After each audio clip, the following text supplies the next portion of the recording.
Ready to explore the dark side of the American dream? Capital City Theater presents Stephen Sondheim and John Weidman's Tony-winning musical Assassins, a bold, provocative journey through the minds of 9 individuals who changed or tried to change history by targeting the President of the United States. From John Wilkes Booth to Lee Harvey Oswald and beyond, their stories collide in unexpected, eerie, and even darkly funny ways.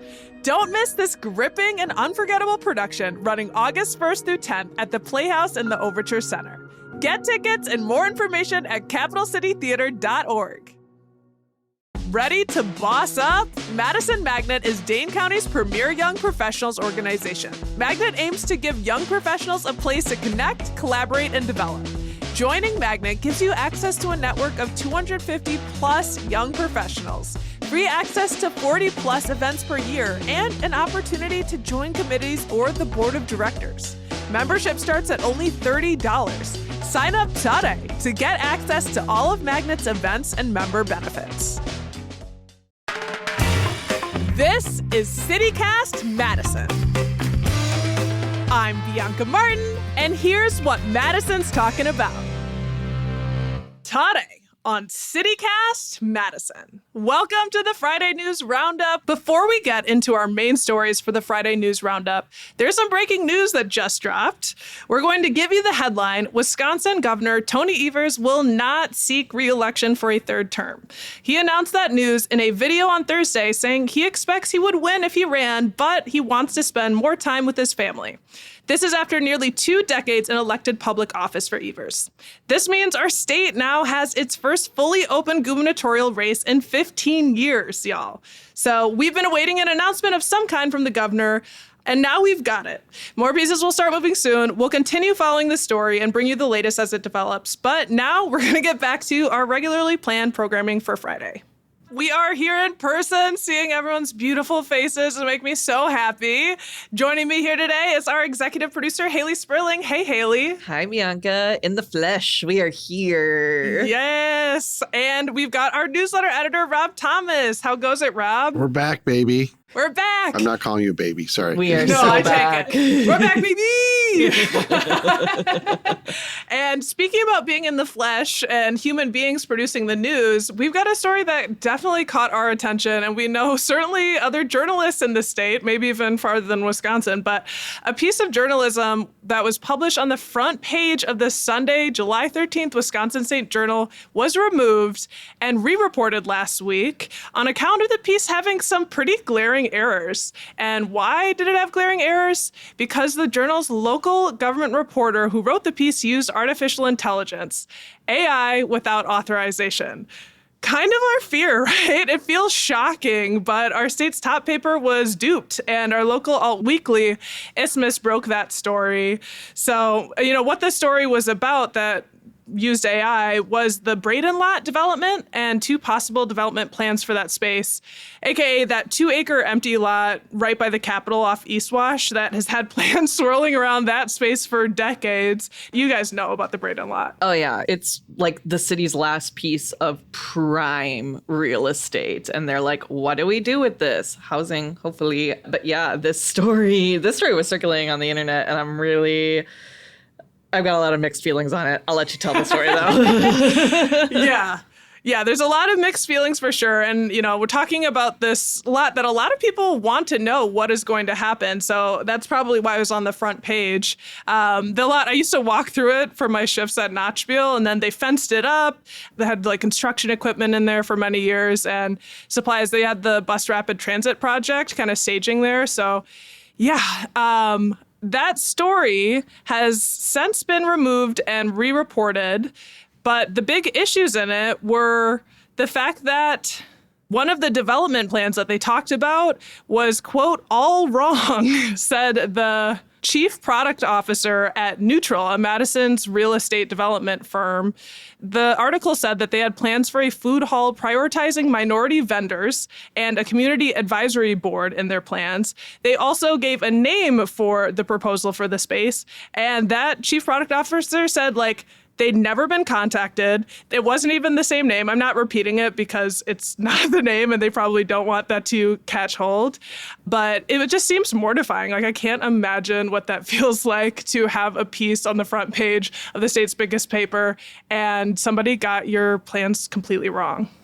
Yeah, I mean, not just like wrong, just made up. Just Right. not even real. Right, not like just a factual error, like where did you get this information? Right, they didn't. They didn't. Yeah. So Isthmus's Jason Joyce was on the story. He reached out to the Journal reporter who did the piece and got an auto reply. Audrey Court is no longer with Lee Enterprises. So that reporter's gone. That makes sense. But what's coming up for y'all with this story? I know, Rob, you've been talking about this piece. Yeah. Between this and the cyber attacks, it's been a really bad year for computers at the Wisconsin State Journal. I mean, it's an epic screw up. I do feel bad for everybody there. I mean, that's the last thing you want to have happen. On the other hand, I mean, that was a front page Sunday story. And for that to go through whatever rounds of editing it did and nobody noticed, like one of the things I believe is they just made up a coffee shop. Yeah. And quoted the owner who was completely fictional. Well, that's what tipped Jason off to the story, because I saw him poking around on like the Madison Reddit being like, has anyone heard of this coffee shop / like know this alleged owner? Because I can't find any record of them in any, city or state, listings. And people are like, doesn't sound real to me. And so that's where he started digging in and was like, this is so fake. And yeah, Rob, like you said, it's scary that this was an A1 story, went through the editing process allegedly, and it just really shows the failure, I think, in this system, because who's doing the fact checking here? It's really, really sad to see.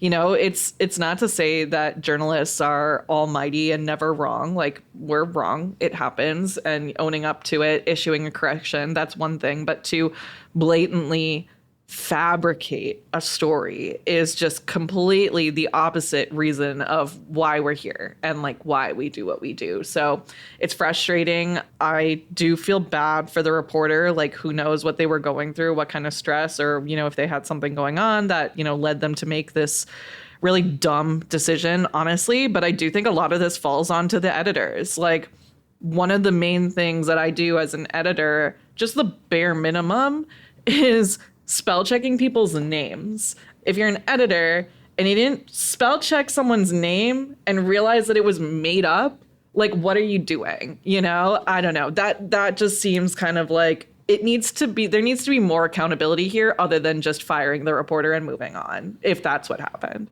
And especially there's a lot of misinformation out there, especially from AI. I mean, if you look at Google AI, I think it's like 80% accurate or something. It was like, okay, so that's 1 out of 5 things are wrong. Right. That's not a trusted source, So it's just a reminder to everybody, whether you're in journalism or out of it, just to pay attention and check your facts. 100%. And I know I'll speak for myself, but I have I want to find this answer really quick, type it into Google, and then it says U.S. Census. It looks like it's right. It's like, no, actually, it's not accurate. Like, you really can't rely on it. And yeah, also thinking about local journalism and how important it is. And I know how much money the Wisconsin State Journal needs, like people who pay for that. Like, this is a really important service. And so it's just a blow in a couple of directions. And, oofta. Yeah. Oofta. It's a bad time for press freedom all around. I mean, we just saw all these funding cuts at NPR and PBS, and that's happening here at WPR too. It's really sad to see. And then I know a lot of journalists themselves can be, I'll say it, kind of high and mighty about like, well, why don't people trust us? We're telling you the truth. Well, we, the press, have given you, the people, plenty of reason not to trust us. And if you can't see that, then you need to take a step back. And unfortunately, this is just adding to that pile here. So I'm thankful for Jason, and, alt weeklies, Isthmus, other scrappy media enterprises, Tone Madison, ourselves. I'll pat ourselves on the back here, for doing the work. That doesn't mean that the State Journal and Cap Times and all the other bigger papers are not doing really important work, because they are. But it's just important for us to hold ourselves and each other accountable. Definitely. And for those of you who are listening to this story, like journalism, it is really important. And you might also be thinking, but what about the lot? Because there were So real. It's all important. It's a yes and. The city did a recent request for proposals. That's why this story was coming out earlier this year. The city had a deadline of July 9th, so maybe we will get some news on that. Public Information Officer for the Madison Department of Planning, Community, and Economic Development said, quote, "The redevelopment of this block is a once-in-a-generation opportunity, and city staff want to make sure we get this right." So thank you to Jason for that reporting that story. And as more news comes in, we will continue to do our due diligence to make sure we're giving you accurate information, because we are also very interested in what happens with that lot. We are going to move on to the Dane County Humane Society. They have some needs and they need our attention. So before we get to that news, though, we are going to take a quick break.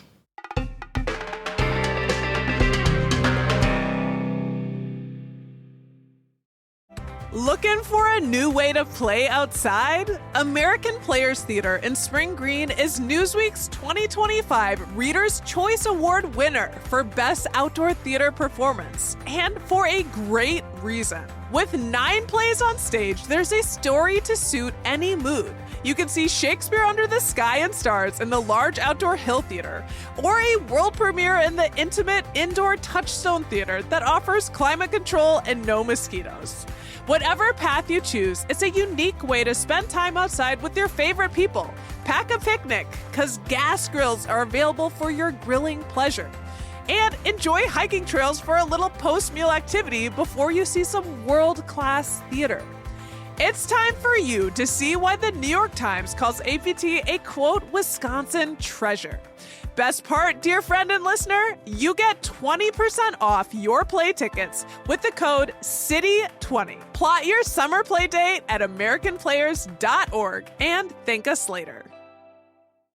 Remember that amazing little cafe you discovered last summer with the perfect latte and crazy view? Or that sweet hiking spot your friend told you about but you can't remember the name?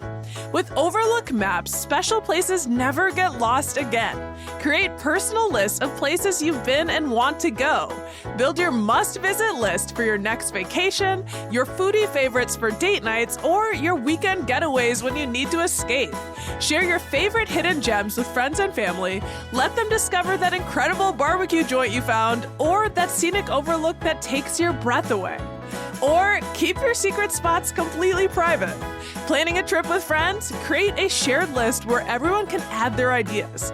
Visiting a new city? Check out lists from locals who know the real gems, not just the tourist traps. And here's the best part. No ads cluttering your lists. No one selling your data to advertisers. Just your personal collection of amazing places organized exactly how you want them. Overlook Maps, collect, organize, and share the places that matter to you. Download free at overlookmaps.com and check out overlookmaps.com/Madison to see some of our lists and great spots on a map and in your pocket. Your places, your way. Okay, we are back. Haley, you have our next story about our animal friends and the people who take care of them here. Yeah, so Dane County Humane Society is asking for help. And really quickly, before we dive into this segment, I do just want to note that DCHS has been a sponsor of ours in the past, but like with everything we do, this segment was produced entirely independently, aka no one asked us to do this. We did the reporting on our own. All right, so let's dive into the story. So the Dane County Humane Society, which I will often shorten to DCHS, put out a public plea to the county for funding earlier this week. So that comes from the fact that DCHS has a contract with the county to shelter stray, abandoned, and impounded animals. They also provide rabies-related services for these animals and just give them the all-around care that they need, which can sometimes include some pretty extensive veterinary work. And this is something that they contract with the county for because it's a state mandated public service, because it contributes to the overall public welfare of our community, because, you know, we don't just want to have wild dogs running around our city. But to clarify on this, DCHS is a private nonprofit. So this is just like one of its contracts that it does with these services. So does that make sense to you? For sure. For sure. So, yeah, like I said, the Wisconsin legislature basically mandates that every municipality has to deal with stray and impounded animals. So that's why DCHS works with the county to do that. But according to DCHS, the county budgeted $390,000 for this contract. The problem is DCHS forecasts that the cost for this necessary state-mandated service will be over $1.3 million. That leaves an almost $1 million gap in funding. And DCHS says that they have been able to fill the shortfalls of this funding gap through private donations, but now they're really looking for the county and the city of Madison to step up. In a letter sent to Mayor Satya Rhodes Conway and County Executive Melissa Agard, DCHS said its contract with public health has not received any inflationary adjustments in over 15 years. So that's kind of wild to think about when you also think about how much inflation has gone up over that time. At the current rate that they're going, DCHS says they will have exhausted all of their county funds by the end of August. So I don't know about you guys. That's a pretty scary thing to think about when you consider the consequences of this could literally mean more stray animals roaming the streets because they don't have anywhere to go, which is pretty crazy. Yeah. Well, it's heartbreaking. I mean, it's dangerous for people and it's heartbreaking to have that many dogs and cats and, who knows how sick they are and what help they need. Yeah. And I don't mean to be dark, but are we a no-kill county? Or I don't know if there are rules around that, but I would imagine if they do let animals down, that this is one of the things is like capacity, right? Yeah. So, DCHS, like their staff, like they do practice euthanasia. Sometimes they take in animals that can't be rehabilitated or are just too sick to unfortunately function. And so that is part of the work that they do. And I wanted to bring up a recent example of this work, but I also wanted to note that this story does mention some abhorrent treatment of animals and unfortunately some deceased ones as well. So prepare yourself for that. Earlier this month, DCHS took in 14 sick and emaciated dogs after they were seized from an in-home pet care business in Madison. Multiple dogs were found dead in the home, and the homeowner was arrested on 14 counts of mistreatment of animals and booked into the Dane County Jail. So this is just like one example of the type of public good work that DCHS is doing every day. And you can only imagine how physically taxing and emotionally draining it all is, but it's all for a public good. So I really can't imagine, us existing in this city or in this county without these types of services. And I think it's a lot of these types of services that are kind of unseen until you get these like bigger cases like this, and this is happening, unfortunately, all the time. So it's a really hard place that DCHS is in. And in addition to all of this, earlier this month, the county also notified DCHS that it would no longer pick up any sick, injured, or orphaned wild animals reported by members of the public unless they were deemed to be, quote, true or significant risk to health and human safety, unquote. So this leads to all new risks related to wildlife disease transition, more potential suffering for these animals who are left to fend for themselves, and also potential consequences for people who are picking up these animals thinking that they're doing a good thing, but are truly wholeheartedly unequipped to handle these situations. So it's a really unfortunate place to be in. And again, this is all because of budget shortfalls, especially this wildlife situation. Essentially, the county said that this is a DNR issue and they should be handling it. So where do we go from here? According to the Wisconsin State Journal, the county and the mayor's office are aware of DCHS's concerns and are trying to coordinate a meeting. hopefully something will come of that. But things are really, really dire for DCHS, which is why they went public with this letter and this call for help. In the meantime, DCHS is asking members of the public to reach out to their local alders and county supervisors to essentially tell them, how much DCHS matters and why the work that they do is important. So I don't know. What do y'all think about this situation? It's pretty tough. It's very tough, and I hope and believe that people in the city and in this county would step up for the shelter. I don't want to cry, but I feel like crying because it's emotional. Yeah. It's so hard. Yeah, and the thing is, like, a lot of people have. It's private donations, which has kept it going this long. That's the one thing is, like, how did it get to this point? Like, I read that the DCHS says the county hasn't given them an inflationary upgrade in like 15 years on that contract. And, private donations are great. People love animals. People want to, take care of animals. And so private donations are great. But this is also, as you said, this is a public good. This is a public need. And this is the kind of thing we should be spending our tax dollars on, right? Yeah. That's the thing that just hit me the entire time while we were talking about this is 15 years and not adjusting for inflation, 15 years. That is an insane thing to think about. And all of us constantly are thinking about inflation and how it's impacting our lives. And this is a public health thing, but then also we've been in referendums. It's like, where's the money? It's hard. It's like everyone is hurting for money. And to put some context to it, like with this budgeting, these are some numbers from DCHS. They say the Midwest average government budget for animal sheltering is $5 to $8 per capita. Meanwhile, Public Health Madison and Dane County's budget for animal sheltering is just 66 cents. So a really big disparity there. And I mean, the work that DCHS is doing in 2024, they admitted over 2,000 stray pets. And then they also reunited 720 stray animals with their families. Like, there are a lot of success stories here. DCHS has a really high rate of returning stray dogs and cats to their owners, much higher than the national average, which is pretty awesome.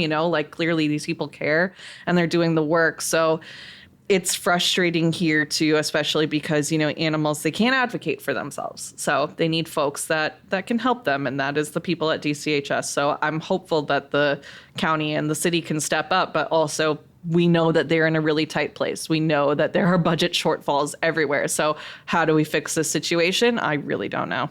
Yeah. And possibly looking to the state, knowing that other counties send their animals here when they fill up. I'm so grateful that you brought the story. I know it's been impacting all of us thinking about it, and I'm sure it'll have impacted you listening. Thank you for listening. We are going to talk about some positive, fun things that are happening in our hamlet. But before we do that, let's take a quick break.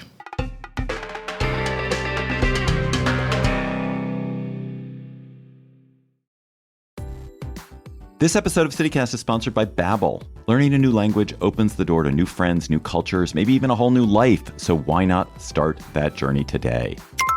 You can start speaking a new language with confidence thanks to Babbel's conversation-based technique that quickly teaches you useful words and phrases about the things you actually talk about in the real world. I'm CityCast CEO David Plotz, and I've been learning Spanish with Babbel, just one of the 12 languages you can learn with it, including Dutch, French, Italian, which is going to be next for me, Turkish, and Russian. I love the interactive dialogues that Babbel has, which allow me to practice what I've learned right away, and also the speech recognition function, which makes sure I'm getting the pronunciation just right, which honestly, usually I'm not.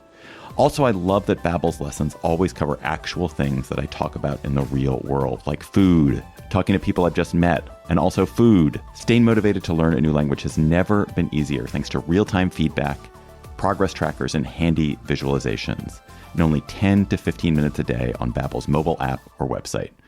So get talking with Babbel. I want you to learn another language, so I'm teaming up with Babbel to gift you 55% off subscriptions, but only for our listeners at babbel.com/citycast. Get up to 55% off at babbel.com/citycast. Spelled BABBEL.com/citycast. Babbel.com/citycast. Rules and restrictions may apply. Gatorade is the #1 proven electrolyte blend designed to hydrate better than water. So you can lose more sweat and raise your game. Gatorade, is it in you? All right, we're back to talk about some positive things that are happening, some fun. Rob, you've got some events for us. Yeah, it's another busy summer weekend in Madison. July is Disability Pride Month, and on Saturday, the Disability Pride Festival comes to Warner Park from 12 to 5 p.m., showcasing the joy and the creativity and the resilience of Madison's disability community. It seems really cool. There's live music all day with full American Sign Language interpretation. There's a drag performance. There's food. There's like over 80 vendors with all kinds of products and services that benefit the disability community. And I want to point out there's something called aerial wheelchair dancing. And the festival sent along photos of this dance troupe. They look fantastic. I mean, it looks so cool. So that's going to be really fun. And patrons are asked to wear a mask to protect others. And there are mask-free zones for people to kind of take their masks off just to eat and recharge, which seems like a really good idea.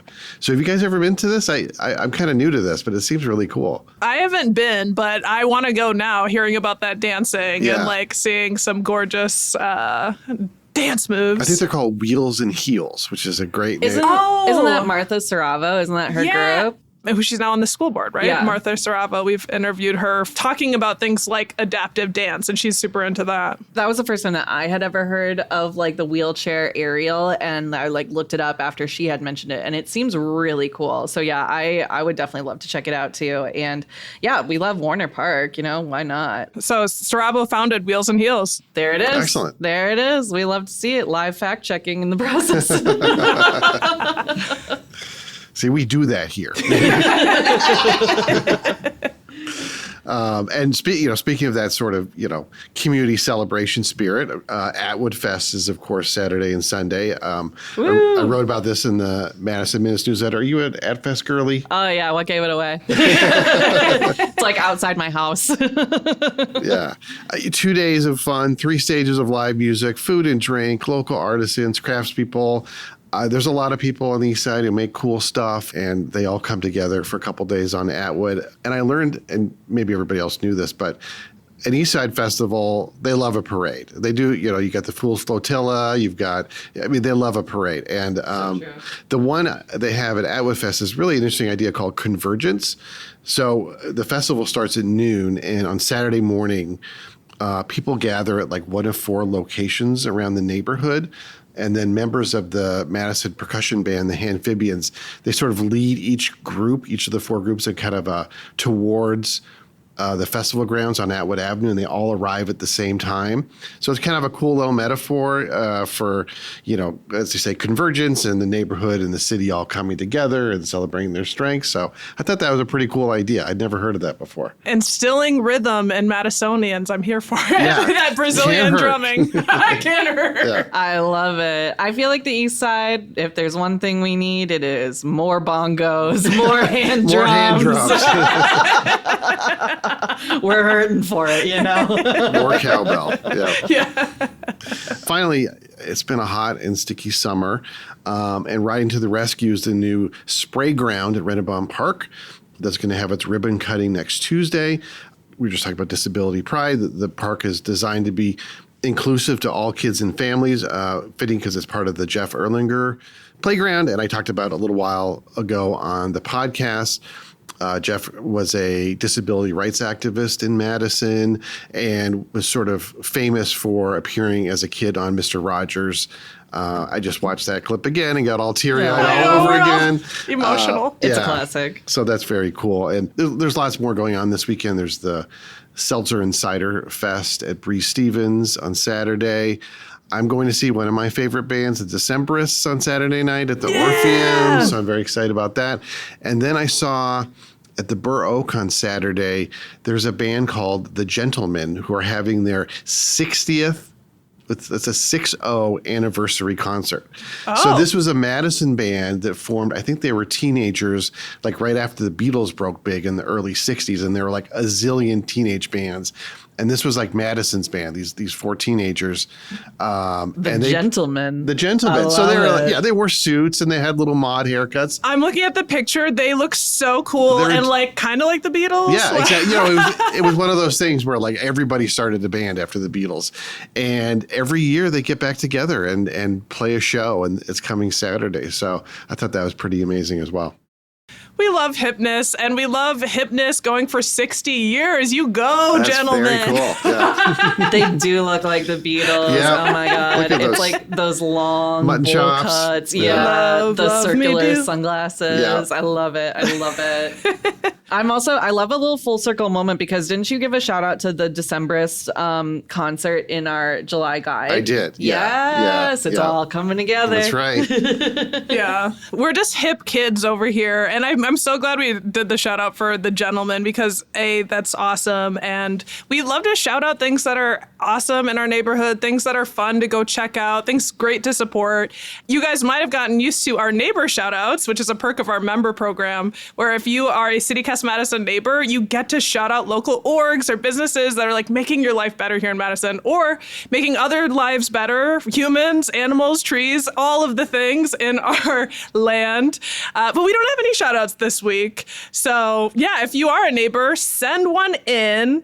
And yeah, we just want to say we are member supported. This podcast and our newsletter, our members make our work possible, and we love you. We love our members. We love our neighbors, our neighborhood. There are hundreds of people that are in our neighbor program, and they all make us happy. They make us, they make this work so much easier, even though it can be so hard sometimes. And I do love reading the neighbor shout outs that people send in, and like hearing what folks are excited about, people talking about like Rise Up and Write and Books to Prisoners and, Working Draft Beer Company and pickleball courts and stuff. Like, it's just cool to like hear people talk about what they love in the city and the corners of Madison that really have taken them in and make them feel special. And so I love sharing that here, because that's what we do on the podcast. So shout out to our members for shouting us out. And, we love all the love. I can't get over the love, Yeah. Beatles level of love. Beatles. All you need is love and membership. Yes. Right? Yes. That's it, Rob. Yeah. That's it. Yes. And our neighbor, I was just thinking about Jeff Erlinger, just another fantastic person that we shouted out. If you are interested in being a part of our neighborhood and becoming a neighbor, you should. And then you can make a shout out on the show. We will shout your favorite thing out or whatever you want us to shout out. So if you want to become a neighbor, head to membership.citycast.fm. Talking about things that we love. You guys know this on the team. We were just having a fun little chat recently about an old cafe that we loved, Espresso Royale. If anyone remembers that out there, the place on State Street, there were 2 of them. Then Burrito Drive, Cafe Montmartre, places that we love that are no longer around. But we're doing a show to honor them and to be nostalgic, because we love, who doesn't want to be nostalgic? It's a pretty good feeling. Is there a place that you love in Madison that you used to frequent that you miss? We're going to do a show on our lost gems of Madison because it's fun. You guys, I don't know if you want to shout any other ones out. Those are the big ones we're talking about, but there are like dozens and dozens of gems that Ella's Deli. Ella's That's Deli. a big one. Yeah. My top 2, Espresso Royale and Burrito Drive. A tear comes to my eye whenever I walk past it literally the other day, the hole in the ground that used to be Burrito Drive. I miss her so much. And latte Wednesdays at Espresso Royale, where you could get a giant, like 32-ounce latte for $2.50, and that is the only thing that got me through my like senior year at UW. Was like 3 of those a day. Jolly Bob's, if you guys remember that was quite the spot. I love Jolly Bob's. Yes. That pierces me for you to bring that up. We love that place. Yeah. Okay, we're vibes, Yeah. Rob. But yes, so if you're feeling nostalgia, like, oh my God, those places or places we didn't mention, please let us know. Call us, leave us a voicemail. What restaurants, bars, old haunts do you miss? Call us at 608-318-3367. Give us your heart. All right. Y'all, thanks for rounding up the news with me this week. Haley Sperling, you're the best. You the best. Rob Thomas, you're also the best. You are also the best, Bianca.